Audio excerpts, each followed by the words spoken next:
Bienvenido a esta Academia de Artes Santa Cecilia, y es un honor compartir esta mesa con el director de Servicio de Publicaciones de la UCA, don José María Oliva Martínez, y el doctor en Historia, don Javier Jiménez López de Guillermo.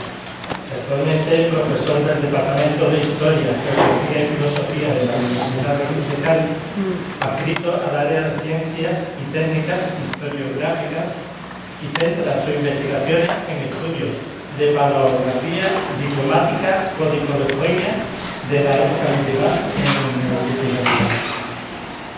Y dentro de su labor investigadora surge el libro de hoy, Alfonso X el Sabio y la provincia de Cádiz, que hoy tenemos el placer de presentar. En su labor investigadora, el doctor Jiménez descubre en la Biblioteca Nacional de España un texto mecanografiado original de nuestro ilustre historiador y académico don Hipólito Sancho de Soprano, que había escrito para solemnizar la vuelta del año de la llamada entonces Cátedra Alfonso X el Sabio, creada en 1953 y que por desgracia no llegó a buen término, quedando el discurso que tenía preparado en el olvido inédito hasta ser rescatado por el doctor Jiménez. Toda esa historia queda perfectamente expuesta en el prólogo del libro que escribe don Rafael Sánchez Exausto, catedrático y académico de esta Academia de Santa Cecilia, a quien tuve el honor de poner la medalla de académico en mi primer acto público como nuevo presidente. La lectura del libro te asombra con interesantes aspectos del amor de Alfonso X el Sabio por la región gaditano-senicense, como le gustaba decir a don Hipólito Sancho. En definitiva, creo que es un documento interesantísimo y un libro que invito a todos a leer, como me ha parecido apasionante la lectura. Y sin más, voy a dar la palabra a José María Oliva, director del Servicio de Publicaciones de la UCA, para que cuente un poco el proceso de esta publicación. Bueno, buenas tardes. Y antes que nada, pues quiero agradecer al señor Francisco Garrido Guijano, presidente de la Academia, en primer lugar por haber facilitado los derechos para que esta obra se publique por el Servicio de Publicaciones, y en segundo lugar por acoger este acto, ¿no? Para que este tipo de actos yo creo que son muy importantes. Cada vez que publicamos un libro creo que es un motivo de satisfacción. No es el final del proceso, pero sí un momento significativo, porque ahora vienen las fases de acompañamiento, de difusión, de divulgación y probablemente de la reedición, quién sabe, ¿no? en el futuro. Ya de hecho el libro, la primera tirada se ha acabado, no tiene que reimprimirlo porque está teniendo un acto que para nosotros es una satisfacción. De modo que muchas gracias a la Academia y por supuesto mis más sinceras felicitaciones al autor por la obra. Yo vengo también quiero agradecerle a toda la presencia, ¿no? Porque este día caluroso del mes de julio, en el que podía estar todo el mundo de vacaciones y asistir a un acto, yo creo que este tipo de actos de presentación del libro, aparte de lo que es la celebración misma del libro que se presenta, también es un acto cultural con sentido de sí mismo. Para mí eso también es muy importante y por tanto le agradezco a todos ustedes la asistencia. Y mi papel aquí, bueno, pues es un libro, como director de Servicio de Publicaciones, contado muy brevemente, que es un libro que ha pasado por todos los filtros académicos, desde que Editorial UCA se configura a partir de lo que fue un servicio de publicaciones. El servicio de publicaciones miraba la universidad internamente, pero el salto a una editorial ya es algo mucho más hacia afuera. Y evidentemente todos los procesos de evaluación de filtros se han, no digo que endurecido, pero sí de alguna manera se han hecho cada vez más rigurosos por qué necesidad, ¿no? Es un libro que ha pasado por todos los filtros. Ha sido seleccionado por la colección Fuente para la historia de Cádiz y provincia, que es una de las colecciones más emblemáticas, y ahora contaré algo sobre ella. Ha pasado un proceso de evaluación por parte del comité editorial, un proceso de evaluación por pares anónimos, un proceso de edición, de maquetación, de correcciones, que es decir, un largo proceso que todo el mundo lo conoce, que a veces es farragoso, pero yo creo que es lo que hace que al final el producto sea un producto de calidad con una el mérito es para el autor, por supuesto, pero también de alguna manera todo ese proceso enriquece. Bueno, la colección Fuentes para la historia de Cádiz y su provincia va destinada a abordar parcelas como la historia, la arqueología, la geografía, la historia del arte, la literatura o la filosofía, entre otras. Su director, el profesor Arturo Mongado, no puede estar aquí por temas familiares, personales, de peso, y me ha pedido que yo represente a mí un poco de la colección, ¿no? Colección que, como su propio nombre indica, está centrada en el marco espacial de Cádiz y su provincia. También pretende abarcar un abanico más amplio que incluye todo lo que en la actualidad se denominan fuentes históricas, como son los sermones, las canciones populares, los relatos, etc. Se asienta con un doble fin. De un lado, aportar documentos y repertorios para el conocimiento y la investigación, y por otro hacerlo desde una especificación de la naturaleza de cada fuente, clasificándola, contextualizándola y haciéndola más asequible para su mejor uso y aprovechamiento. Se trata, por tanto, de rescatar y potenciar obras de marcado talante historiográfico difíciles de encontrar por la antigüedad de su impresión o por haber circulado en formatos orientados. En este caso, que es un manuscrito que el gran valor del autor ha sido la edición y introducción comentada de la obra.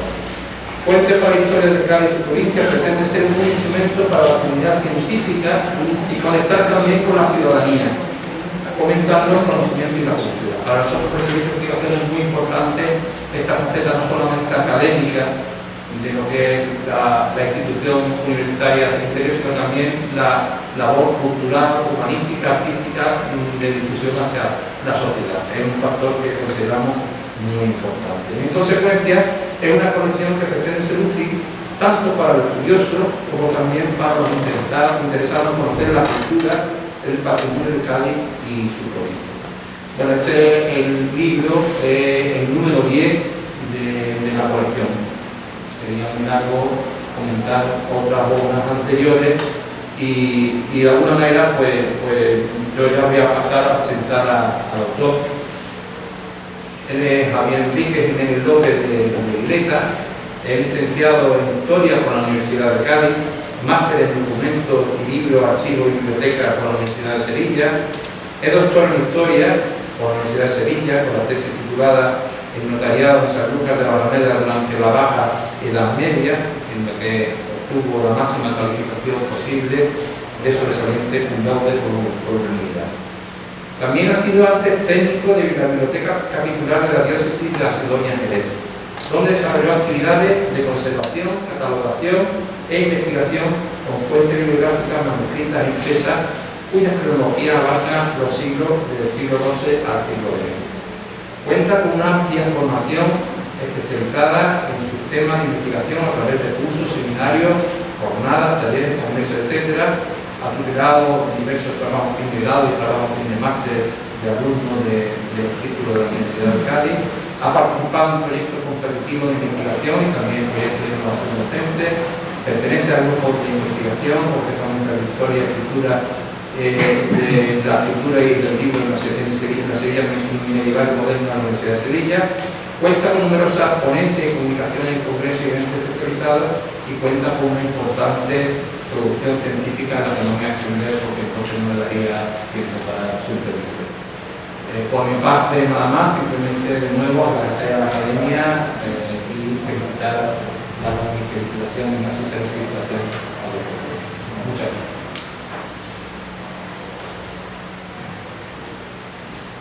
Bueno, muchísimas gracias, señor presidente y señor director de la editorial, por ambas intervenciones en este primer momento del acto que nos congrega esta tarde. Mi querida Academia de Bellas Artes Santa Cecilia del Puerto. Digo mi querida porque dentro de ella hay muy buenos amigos míos y también he tenido la suerte y el privilegio de entablar lazos más estrechos a través de otras conferencias, hace varios veranos también, precisamente en el contexto del aniversario de Alfonso X Sabio, porque intervine para ella en el Monasterio de la Victoria. Y en cualquier caso, estar hoy aquí redunda en en la propia temática y en el propio autor del libro, que es Hipólito Sancho de Sofrano. Yo solo soy su editor, con su estudio preliminar.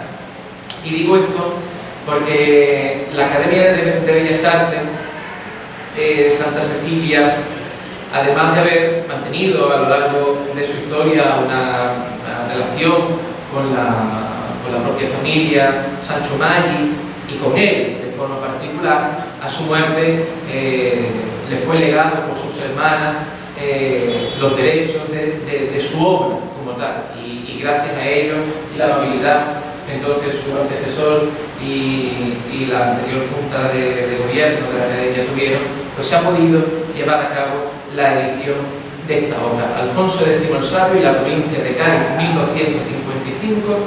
1255-1282. Tengo que confesar que al momento de pensar en la obra, en la magna obra, la colosal obra de Hipólito Sancho, y de estar hoy aquí presentando un nuevo libro suyo inédito, me viene siempre a la mente de que muy pocos autores, muy pocos historiadores tienen el don, que no deja de ser otra cosa, de publicar después de muertos. Muy pocos. Y ya a Hipólito Sancho, a nuestro amigo Hipólito Sancho, pues le conocemos varios títulos que han ido apareciendo, los últimos, sin ir más lejos, hace muy pocos años, precisamente también de la mano de la editorial UCA, de la editorial de la Universidad de Cádiz, y también dentro de la colección de fuentes para la historia de Cádiz y su provincia, como fue la historia de Nuestra Señora de Consolación de Jerez de la Frontera, editado por Antonio Aguayo y Jesús Serrano. Entonces, bueno, quién sabe si nos deparará más sorpresa. Estaremos atentos y ya anuncio que es probable que sí, y además de mucha enjundia. Ya digo que este título, o este libro, mejor dicho ahora, que lo voy a tener en mis manos, de aspecto delgadito, es enormemente enriquecedor por su propio contenido. Aunque estamos hablando de unas 80 páginas, dentro está condensado el mejor compendio de la historia gaditana del siglo XIII, en lo que el estado de la cuestión de la mitad del siglo XX permitía. Pero eso no le quita un ápice de valor a la propia obra, porque Hipólito Sancho, cuando escribe, hablaremos de este asunto, cuando escribe esta obra, ya era un magnífico conocedor de la bibliografía, del estado de la cuestión, que ya digo, en torno a los años centrales del siglo XX, existía sobre esta cuestión. Por lo tanto, sus propias reflexiones, ya muy maduras, estamos hablando que le quedan pues como unos 10, 12 años para morir, consiguen, al fin y al cabo, condensar en este título lo que se sabía de la cuestión en aquellos momentos. Supongo que estarán interesados en saber, en conocer cómo surge, cómo aparece una nueva obra inédita de Hipólito Sancho. Está en un cajón, está donde... Bueno, en este caso, resultó un cúmulo de casualidades, de esas que muchas veces los historiadores tenemos en nuestra trayectoria dedicada al mundo de la historia. Estamos a punto de comenzar el proyecto de recuperación de la biblioteca capitular de la antigua colegiata de Jerez, hoy catedral, que en buena parte, si ustedes están un poco al tanto de la historia, fue legada por el obispo nacido en Jerez, luego muerto en Sigüenza, obispo de Sigüenza, don Juan Díaz de la Guerra, que muere en el año 1800. Él lega esa biblioteca y pasa a Jerez. En los primeros años del siglo XIX traen los libros con carretas desde Sigüenza hasta Jerez, pues, una historia apasionante que también algún día podríamos contar con detenimiento. Y el Cabildo Colegial empieza a custodiar esa biblioteca, con más ánimo que recursos, todo hay que decir, hasta tal punto de que en las primeras décadas del siglo XX, en torno a 1930, un grupo de personalidades del Jerez de entonces, encabezado por don Salvador Díez Pérez de Muñoz y Tomás García Figuera, etcétera, etcétera, pues intenta restaurar, recobrar, darle vida de nuevo a esa biblioteca capitular. El verdadero director técnico de aquellos trabajos fue Tomás García Figuera.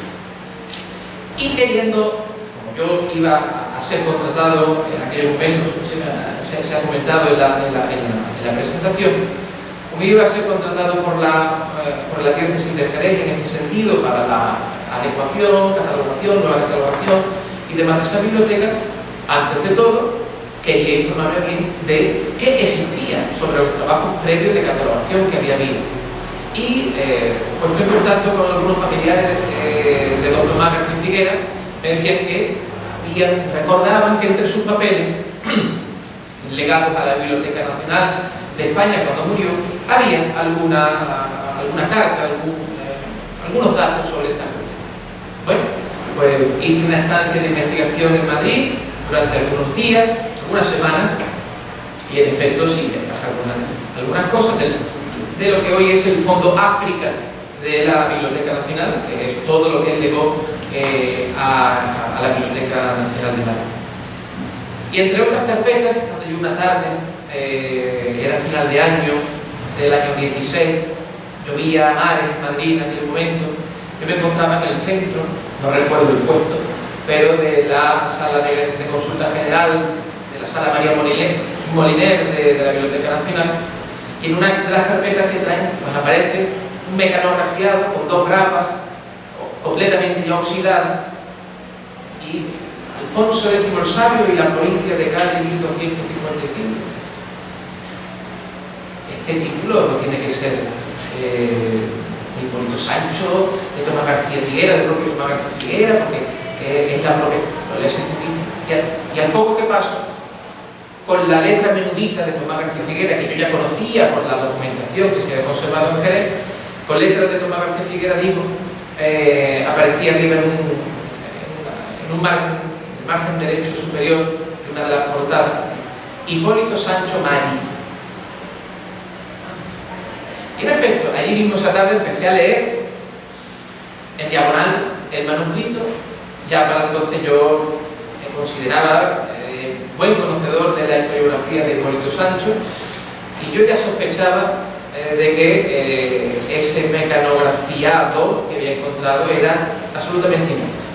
En efecto, yo me pongo a averiguar más, me cojo algunos apuntes sobre la marcha y pido inmediatamente la reproducción. Eso tarda unos días, como ustedes saben, por aquel entonces tardaba poco, hoy tardaría muchísimo, y en pocas semanas después pude tener copia digital del manuscrito de Hipólito Sancho. Ahora la cuestión era fechar, claro, porque ¿de qué Hipólito Sancho estamos hablando? ¿Del Hipólito Sancho de juventud o del Hipólito Sancho más maduro? Y el texto, que daba algunas notas interesantes, no era capaz de darnos una fecha exacta. Me fui a las citas de nota a pie de página, que Hipólito Sancho en eso era milimétrico, exacto, y ahí, por comparativa, pues en mi artículo publicado sobre la conquista de Cádiz y su incorporación a la Corona de Castilla, ya sabía que era después de 1950. Como saldrá mi artículo sobre el repartimiento de Cádiz en el puerto de Santa María, de próxima aparición en la revista Hispania, ya sabía que era anterior a 1954. Por lo tanto, ya tenía que casar. Y el caso es que en uno de los párrafos iniciales del manuscrito, Hipólito Sancho él mismo dice que ha compuesto esa obra para la inauguración de la cátedra Alfonso X el Sabio, que en esos momentos se iba a instaurar en la provincia de Cádiz, dependiente de la Universidad de Sevilla, y con la intención de dar cobertura cultural al año en Cádiz y en la región, más allá de lo que lo podían hacer los cursos de verano que unos años antes había inaugurado José María Pemón. Pues bien, me pongo a investigar sobre esta cátedra Alfonso X el Sabio, que nada tiene que ver con la cátedra Alfonso X el Sabio actual, que radica en el Castillo de San Marcos, que se funda en el año 98, si no recuerdo mal, y que en efecto, pues tenemos era una institución dependiente de la Universidad de Sevilla, estaba creado por decreto de Francisco Franco en marzo de 1953 y se le daba sede en las dependencias universitarias que por entonces iba a haber, o estaba ya inaugurándose en Cádiz como prolongación todavía de la Universidad de Sevilla. Me pongo a investigar más y la mala suerte de que ocurrió que parece ser que la cátedra Alfonso X Sabio, fundada entonces, apenas duró 2 años. Se le conoce actividad en el año 53, en el año 54, y a partir de entonces, nada más. Yo creo, y así lo comento en el estudio preliminar, que ese fue el motivo por el cual este trabajo quedó inédito. Se habla de una publicación que se va a hacer, lo cierto es que de ningún modo aparece publicada en ningún sitio. Yo revisé lógicamente bien de que este texto no hubiese sido publicado. Bueno, posteriormente pienso en la historia de Jerez de la Frontera, sobre todo en el tomo primero, que se publica en el año 64, recién muerto Hipólito Sancho, y de ningún modo así había sido. Por lo tanto, comienzo a preparar el estudio introductorio y la edición propiamente dicha del manuscrito. Es evidente que una copia de esa inauguración, de esa conferencia que iba a dar para la creación de la cátedra de Alfonso X, cayó en manos de Tomás García Figuera. Ellos eran muy buenos amigos en el Centro de Estudios Históricos Jerezanos, en todo Jerez, en el puerto, y cuando Tomás García Figuera trabajaba en el protectorado de Marruecos, pues las imprentas del Arache son famosas por las impresiones de las obras de Hipólito Sancho y otros, pero especialmente de Hipólito Sancho. Gran parte de las publicaciones en formato libro de Hipólito Sancho están impresas en la Arache, en las imprentas que el protectorado tenía allí. Pero me percato en este contexto de buscar a ver si había sido publicado posteriormente por él, me percato de que no fue la única copia. No fue la única copia. Este es un asunto verdaderamente comprometido, ciertamente incómodo, pero que los hechos están documentalmente contrastados. Otra copia de ese manuscrito, quizá la segunda y única más, acabó en manos de don Juan de la Lastra y Telle. Y digo esto porque en el año 64, ya muerto Hipólito Sancho, que precisamente ahora hace aniversario a principios del mes de agosto, creo yo que cuando muere Hipólito Sancho, en octubre del año 64, unos meses después, pues coincide el año 64 precisamente con el aniversario, el séptimo centenario de la conquista de Jerez, y en el ABC, en La Voz del Sur de entonces, pues se produce un homenaje al rey, en definitiva a toda la efeméride de la conquista castellana de nuestra región. Y entre otros artículos que se publican tanto en ABC como en La Voz del Sur, pues don Juan publica unos artículos relacionados con este mismo tema. Y claro, empiezo a cotejar, no es muy difícil hacerlo, y coincide palabra por palabra, en este sentido, claro, hay que tratarlo con mucha delicadeza todo este asunto, porque es otro momento de la historiografía en este sentido, y en cualquier caso queda detallado con sus notas aquí de página, tanto en el estudio preliminar como luego en el texto, y esto me da pie a recordar a veces la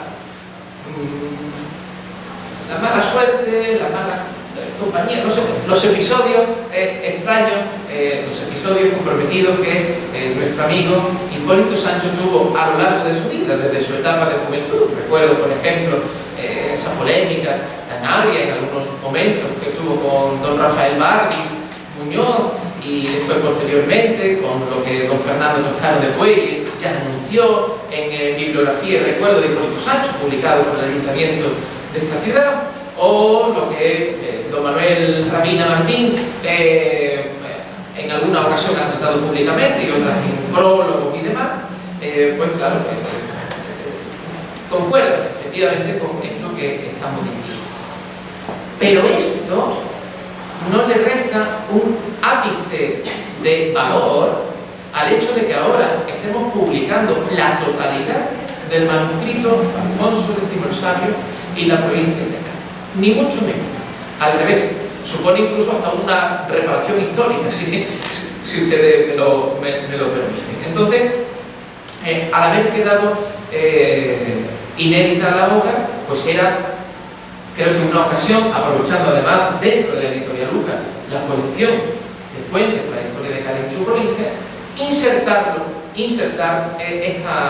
este manuscrito debidamente editado, debidamente preparado en los números, en este caso el número 10 de la colección. Por introducirnos brevemente, y tampoco quiero extenderme por si incluso hay alguna cuestión posteriormente, la obra en sí misma es, lo decía al principio, el mejor compendio, el mejor resumen existente sobre la incorporación, sobre la conquista de la zona gaditana, de la región gaditano-ceniciense, como bien ha dicho don José María en su introducción, que a Hipólito Sancho gustaba mucho de utilizar, el mejor compendio de ese momento histórico. Además, he comprobado minuciosamente que el historiador portuense agota la bibliografía que entonces podía existir al respecto.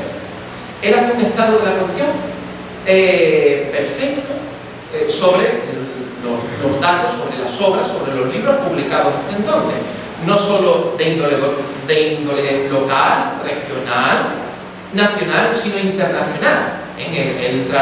Él incorpora aquí obras internacionales, sobre todo francesas, por ejemplo, entre otros, y no solo eso, sino que acude a las fuentes que para entonces estaban editadas. Pienso en las Cánticas de Santa María, pienso en otras colecciones diplomáticas que en aquellos momentos existían a disposición de los historiadores, y da pistas de los archivos que en su momento él tuvo acceso. ¿Por qué? Porque yo creo que la historiografía medievalista de Hipólito Sancho, con diferencia a la mejor de toda su producción, la historiografía medievalista fue tan capaz, fue tan brillante, en definitiva, no extendernos más, fue tan brillante porque tuvo acceso a los mejores archivos que hubo en la región, en nuestra zona, no solo de titularidad pública. Ya se contó el Archivo Municipal de Jerez, el Archivo Municipal del Puerto de Santa María, sino sobre todo los archivos privados que en aquellos momentos pues estaban vedados al investigador, y él, por la relación incluso hasta de parentesco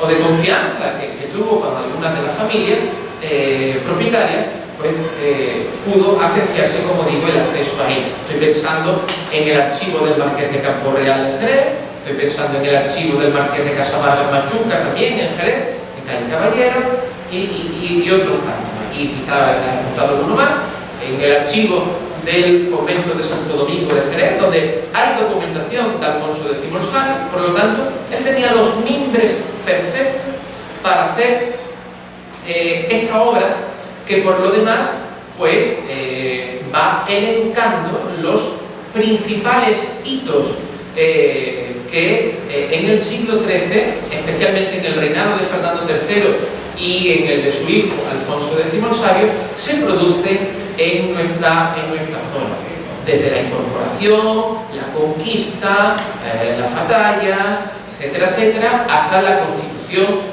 hasta la organización propiamente civil de la zona, los concejos, el repartimiento del puerto de Santa María guión Cádiz o Cádiz guión el puerto de Santa María, el repartimiento de Jerez, y por lo tanto en este sentido la obra es muy meritoria porque reproduce con mucha naturalidad, además no es tan engorroso ya su narración como algunos títulos anteriores, ya digo que reproduce con mucha naturalidad y con mucha elegancia todo ese proceso.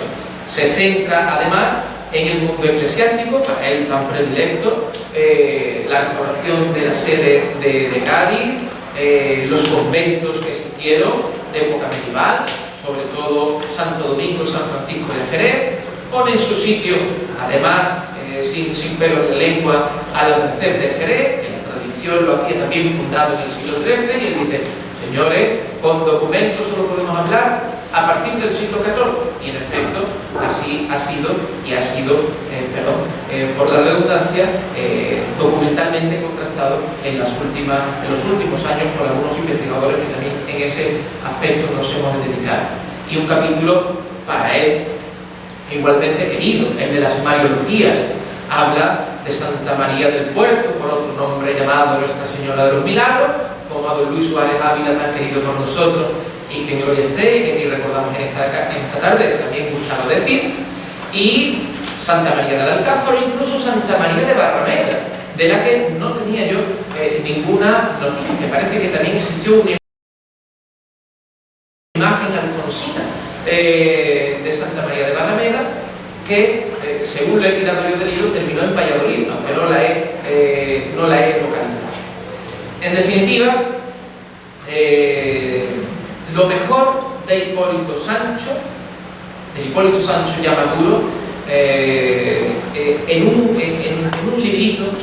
libro donde, ya digo, se plasma, se resume a la perfección y, repito, con elegancia y con mucha maestría, lo que en 1953 se podía saber a propósito de la conquista castellana de la Bahía Gaditana y la Campiña jerezana.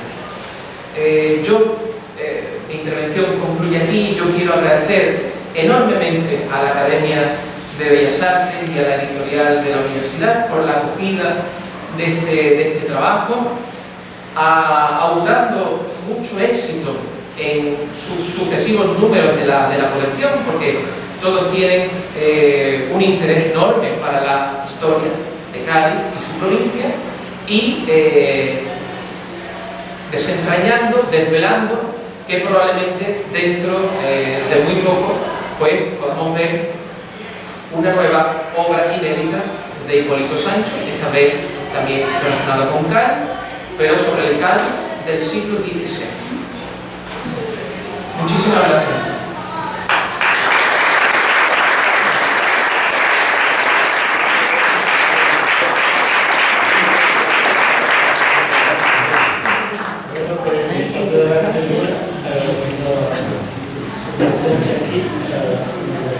Que ha hecho, y esperamos que el próximo libro que se presente aquí, los brazos que tenéis abiertos para presentar todo lo que va a explicar. Nada más. Sí, una pregunta. Si alguien tiene alguna pregunta sobre el tema, curiosidad de lo que hay fuego. Yo veo alguna casa, sí. No tiene. Con libertad. ¿Alguna aclaración? No hay nadie que quiera preguntar nada. Bueno, también me llamó mucho la atención del libro ese empeño de Alfonso X en instaurar la sede de la Iglesia gaditana. Eso me llamó mucho la atención, porque después otra vez volvió a Sevilla. Es un tema controvertido precisamente, incluso en la actualidad. De hecho lo he discutido científicamente. Bueno, también nos hemos enfadado en alguna ocasión con Rafael Sánchez Sao, en este sentido, que cuando la exposición Translatio Sedi, que hubo algunos años en la Catedral de Cádiz, con motivo del aniversario de la fundación de la diócesis, pues él escribió un capítulo a propósito de esto. Digo que es un tema controvertido porque en efecto, cuando se conquista la región, el rey lo tiene muy claro. Él tiene que potenciar enormemente Cádiz como capital, como salto, como puente desde la península al norte de África, el pecho de Allende, y por lo tanto tenía que pertrechar enormemente bien su intención con la ciudad, porque de lo contrario el proceso estaba abocado al fracaso, como luego así fue. El asalto Medellín de 1285, efectivamente, todo eso dieron al traje. En el entretanto, si una ciudad tiene que ser trampolín al norte de África, que menos que sea capital de sede eclesiástica. Entonces, no siguió más que el procedimiento habitual. Ciudad de sede episcopal visigoda conquistada, restauración de la sede episcopal. Así había ocurrido pues, en Jaén, en Baeza, en Córdoba, en Sevilla, en 1248, y aquí iba a ocurrir igual. ¿Igual o no? ¿Por qué? Porque Sevilla, la diócesis de Sevilla, sabía muy bien los frutos que podía conseguir de nuestra zona. Todos los diezmos que creaba la diócesis de Cádiz perdería, porque pasaría la diócesis de Cádiz. Por lo tanto, Sevilla luchó primero para que no se restaurase la sede asidonense, y segundo, para que si en Cádiz hubiese obispado, no se restaurase la sede asidonense en una nueva sede, sino que fuese creada una diócesis ex novo. ¿Por qué? Porque así podría mantener algunos territorios de esa antigua sede asidonense para Sevilla, como en efecto así ocurrió. El Guadalete cortó la diócesis al norte de Guadalete, seguía siendo de Sevilla. Bueno, por eso hoy el puerto de la diócesis de Jerez iba al de la Granja de Cádiz, entre otras cosas. Claro. Aquí la cuestión es que en el entretanto que se restaura la diócesis de Cádiz, se restaura la sede asidonense en Cádiz, el Papa muere y Juan Martínez, el primer obispo de Cádiz, pues no termina de crearla y demás, y hay que pedir una nueva bula a Roma. Y esa nueva bula ya no habla de restauración, ya habla de creación. Entonces aquí yo no me quiero meter, porque yo soy paleógrafo y diplomatista, y ahí los medievalistas tendrán que decir lo que sea al respecto. Pero la sede de Cádiz es la sede asidonense, o es una sede creada ex novo. Es una cuestión que a mi modo de entender no está resuelta aún, porque si no, de hecho, el título, el obispo de Cádiz nunca se llamó obispo asidonense gaditano, y de hecho el título de obispo asidonense se siguió dando hasta 1980 a obispos titulares, obispos auxiliares, que no son obispos de ninguna sede. Entonces se le da una sede antigua de tal, obispo de Monópoli, tal, pues esta. Y se ha seguido dando hasta 1980 en que se crea la diócesis de Jerez con el título asidonense jerezana, y ya desaparece el título de obispo asidonense, insertándolo en la diócesis de Jerez. Pero ya digo, un tema espinoso, donde he leído muchos aspectos, me he informado, pero no soy especialmente experto. y sería grave por mi parte dar algún patazo historiográfico en este sentido. A mí también me llamó mucho la atención la cosa de con mi vida laboral, ¿no? Sí. Las reticencias de los alcaldes de Sanlúcar del pueblo a que la justicia estuviera en Cádiz. La última palabra estuviera en Cádiz. Y se resistieron a la apelación a Cádiz. Sí, sí. Y hasta ese punto solo lo resolvieron. Efectivamente, entra dentro del contexto de procurar de Cádiz una gran ciudad medieval, con jurisdicción sobre otras. Eso como pasa con Sevilla. El concejo de Sevilla es señor de Sevilla y de otros pueblos de Sevilla. Pues esto es lo que se intentó en un primer momento con Cádiz, que fuese su concejo, señor de Cádiz y de otras poblaciones. Que si yo no recuerdo mal, creo que van a ser dos: La Puente, Sidonia, Rota y Sanlúcar. Esos 4 municipios, esos 4 concejos dependían jurisdiccionalmente de Cádiz. Luego, cuando casi la obra repobladora, aunque no, pero sí que el fecho de Allende, cuando el fecho de Allende fracasa y ya Cádiz no tiene sentido, por lo pronto ni el rey se va a enterrar a Cádiz, que termina en Sevilla, por lo pronto. Y andando el tiempo, esos concejos órbita de Cádiz también desaparecen y tienen su propia autonomía. Es curioso porque en algunos de los diplomas al respecto, de estos alcaldes, que no queremos ir a Cádiz a dirimir nuestro litigio, porque hay mucha mala mar y no podemos ir en barco. Y le dice el rey Alfonso X, pues lugar A por la Puente. Dice, lugar A por la Puente. Claro, por San Fernando podían ir aquí juntos, pero sí, el rey Alfonso X el Sabio tuvo que tener cierto no me vale vuestra excusa, lugar A por la Puente. Bueno, muy interesante, al principio de Muchas gracias. La verdad que sí que tiene mucha y aunque sea del año 53 y hoy se haya escrito muchísimo sobre este mismo tema, las reflexiones, sobre todo de Hipólito Sancho, es lo que más creo yo que debe valorarse de la nueva obra que aquí presentamos.